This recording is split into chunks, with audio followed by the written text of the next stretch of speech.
therefore, for the increase of my body, so go here. Okay. So that we had that, being unable to fulfill them, though desiring to do so, disturbing conceptions and the dissatisfied mind will ensue. But if I do not depend on any material things, the exhaustion of my good fortune will be unknown. Therefore, I shall never create an opportunity for the desires of the body to increase, for whatever I do not grasp as attractive, these are the best of all possessions. It's true, every time we give in to a craving, the craving next time is stronger, and the resistance to resist becomes weaker. Every time we are able to say no, and slowly, slowly the desire dies out. I would never have thought 30 years ago that I would not even want to go to a movie theater. I was going to the cinema 3 times a week. I loved cinema, to be there, to forget about myself, to worry about just seeing the movie. I knew all the directors, all the movies, everything. And it was very difficult at the beginning of a nun not to go to movie theaters. And even I went a few times, then I thought, this is not right. Now, I have no clue what's going on. I don't miss it. Even if somebody says a very good film, you should go to it. It's okay. Is it wrong? Is it not, is it not allowed to go? Really? Oh, because violence and sex in most of the movies. Movies were also, it's entertainment. You should work with daily life, not with fantasy books. Documentaries. But that's for monks and nuns, right? Documentaries are okay?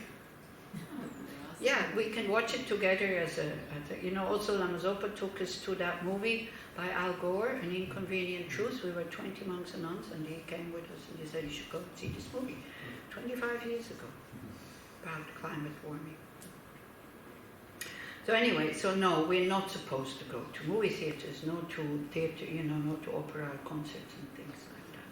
Because yoga is to shamatha and vipassana. Yeah. But Anila did give a talk at the Cinematheque in Tel Aviv on a movie about mindfulness. So I guess it's kind of Then that's another reason. And I watched the movie before. So. But I'm talking about craving, okay? So I'm not saying that you should not go to the movie theater. I'm not saying that. I'm just telling you that if you don't give in and you don't do the thing anymore that you're very attached to, all of a sudden the craving is gone. This is what is said here. It will fizzle out. You will not want it anymore. Same goes for alcohol and things like that.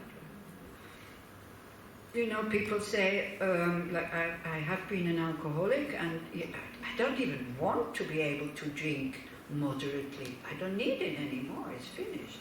I have no wish to drink alcohol. Now, again, it talks about the reality of the body. In the end, my body will turn to dust. Oh, that's very good. Very nice meditation. Put so much care and so much money into this thing. In the end, it will turn to dust. Unable to move by itself, it will be propelled by other forces. Who do I grasp? This unbearable and unclean form is I. Yeah, we see. This is I. This is, when we examine, no, but it's still, some of the I is the body, isn't it? They hurt me, the bed bugs, they bit me. I'm not saying they bit the body. Yeah, they bit me, so this is why I identify I, body.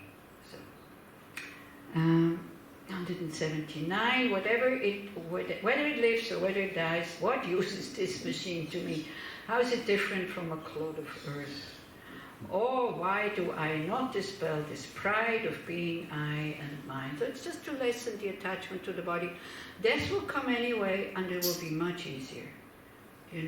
Like they say, Dalai Lama gave a talk in Delhi at one point where he said, well, death is like, when you have clothes and they're full of holes and not kind of protecting you anymore, you wouldn't keep them. You throw them away and get new ones. That's death. You get new clothes for your mind. You get a new container for your mind. And no fear, no worry, and nothing. Just like that. Wouldn't that be lovely? Yeah. But we don't know if we get what new clothes we get. This is the problem. Yeah, that's the problem. But they know what they get. They can choose. They know which shop to go to get a new body. Maybe I get something worse. Yeah. Yeah, this is why we have to protect our human body, by the way, because we don't know where we're going to end up in our next life. Now we have the opportunity in this body to practice. This is why you should do whatever you can to keep it alive. This is what he says at the end. So again, it's very skillful. So first he tries to destroy the attachment, then he says, but. Okay? So, having accumulated suffering for no purpose because of my honoring and serving this body, what use is attachment and anger for this thing that is similar to a piece of wood? Now you see, if we would understand this from birth, that it's just a machine that we use to cross the samsara, there would be no suffering from sexual abuse. But because we identify with the body, then we carry this suffering along with us for our whole life sometimes. Yeah. That's the thing. If you would understand the reality of the body, it's an impersonal thing. But no, it's I, it's me that has been abused, that has been hurt. Please don't tell that to anybody who doesn't know Buddhism. They're not ready to hear that, but that's reality. It's because this body is I, that somebody hurts it, takes something that I don't want to give, it becomes huge. If I decide to give my body to somebody, it's wonderful. It's the same thing. That's very difficult to grasp, because the attachment is the identification with the body is so strong. It's so strong. But you shouldn't let others take your body just like this, because it's not good for them, because they know what they're doing. I mean, they know. They don't know quite, but it's like also instinct and wanting and desire and all this. Whether I'm caring for my body in this way, whether it's being eaten by vultures, it has no attachment or hatred towards these things. Why then I am so attached to it? The body itself, it doesn't have mind, it says. It doesn't care whether... The body itself doesn't care whether it's dirty or clean. The body itself. The body itself doesn't care whether it's fat or thin or beautiful or ugly or whatever. It's the I, it's the mind who kind of worries about this. Yeah? So if my body knows no anger when derided and no pleasure when praised, for what reason am I wearing myself out like this? It's good to ask ourselves, when you're upset, I'm upset because of the body, or what am I upset about here?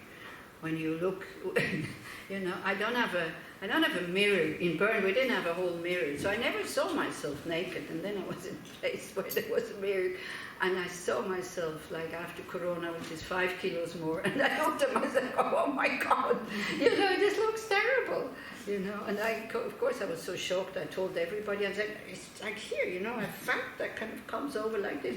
Then they said, everybody has this. I said, are you really?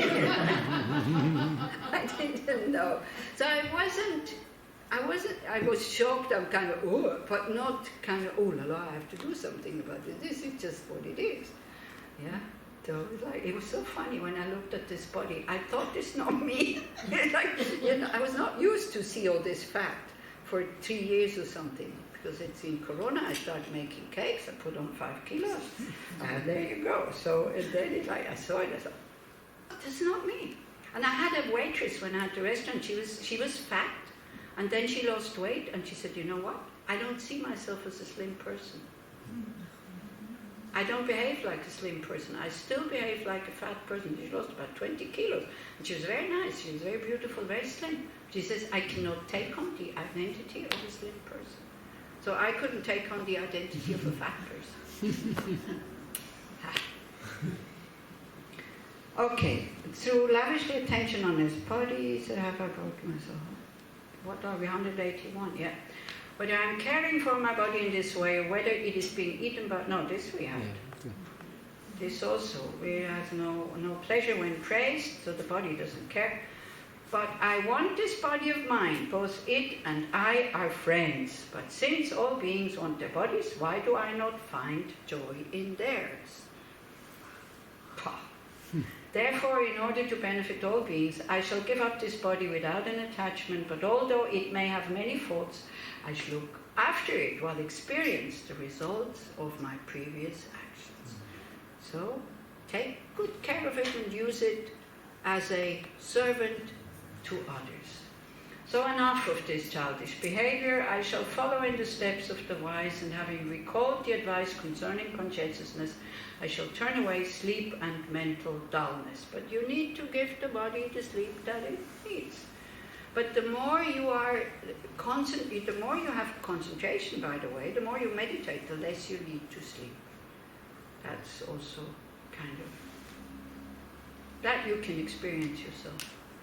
Just like the compassionate sons of the conqueror, I shall patiently accept what I have to do, for if I do not make a constant effort day and night, when will my misery ever come to an end? Therefore, in order to dispel the obscurations, I shall withdraw from my mind from mistaken ways and constantly place it in equipoise upon the perfect object, which is what? Bodhicitta. I have to become a Buddha really quickly in order to benefit, in order to inspire people and lead them to enlightenment. So at one point, I made a meditation with people, like a reflection, say, okay, now think you're a Buddha, what are you going to do? Oh yeah, what does a Buddha do? And then I was thinking, my gurus were able to inspire me to practice this. They give me instructions. They continue to inspire me. They continue to guide me. They continue to teach me. That's what the Buddha does. When we say to lead everybody to enlightenment. Everybody wants to be led to enlightenment. We have to have the skills and the means to be able to do that. And the skills to inspire people to practice. So like that. That's it. 8th chapter. Zero. So thank you. So the 9th chapter, as I said, I'm not capable to teach that, and also sometimes I wonder if it's really that necessary that we study, because we would have to study these different philosophies of what he's comparing with. If that is lacking, then, like that. But definitely study other texts about emptiness, but also this chapter. There is, I'm sure, recordings from Shantideva, from Glenn Swenson? Yes, but we have Geshe Damdula's and you have Geshe Damdula's very thorough and inspiring. Exactly. Yeah. Very, very incredible teachings on the 9th chapter. He studied all these philosophies. So you see also, it's okay to admit, I don't know how to do this. Yeah. Also when we talked about how wonderful when Glenn came and did this 10 days, I said, I would love to be able to lead you in this. I don't have the capacity to lead a shamatha meditation, a shamatha retreat. Yeah? So we don't have to do things that we cannot do. We can admit, I don't have the skills. It's fine, it's no problem. We don't have to fake that we can do everything. Even as, if you teach Dharma, you can be very honest and say, well, this I wish I could do, but I don't. I can't. So that's fine. It's no problem. So the 10th chapter is all about dedication. I mean, if I come back next year, if you want to do a Shabbat Dharma on it, by all means, we can. It's a very nice dedication. We can just do one day. That's okay. And then it's really finished, and we finish this text. Do you remember, Liora, when you asked me to do this? I think it was 6 years ago or something. We were sitting on the beach of Tel Aviv in a restaurant. I said, oh, no. I said, it will take me, I don't know how long. I don't know how to teach this. And then I think I said, by the time it's finished, I'll be 70. Now I'm 72. Next year I'll be 73. But I'm very happy that you asked me, because I always liked this text. But I never worked with it so thoroughly. So for me, it was really good, because I really got to know this text in depth. I read all the commentaries I could get, which I'm not able to repeat all the commentaries I read, but it had a very strong impact on me. So I'm sorry if it didn't have an impact on you.